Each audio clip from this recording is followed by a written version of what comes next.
ఆదిలాబాద్ జిల్లా నార్నూలు కేంద్రంలోని ఏకలవ్య ఆదర్శ గురుకుల పాఠశాలలో 8 మంది విద్యార్థులు అస్వస్థతకు గురయ్యారు.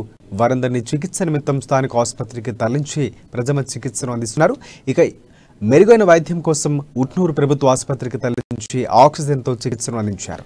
ఉపాధ్యాయులు, డాక్టర్లు అందుబాటులో లేకపోవడంతో వైద్యులపై డిఎంహెచ్ఓ ఆగ్రహం వ్యక్తం చేశారు. రక్తహీనతతో చాలా మంది బాధపడుతున్నట్లు సమాచారం అందుతోంది. పై అధికారులు పర్యవేక్షణ లేకపోవడంతోనే గుడ్లు, పల్లి పట్టీలు సక్రమంగా అందడం లేదనే ఆరోపణలు అయితే వినిపిస్తున్నాయి. పాఠశాలలో భోజనం సరిగా ఉండదని, ఉదయం టిఫిన్లు సరిగా కూడా పెట్టడం లేదని విద్యార్థిని అక్షిత చెప్పారు.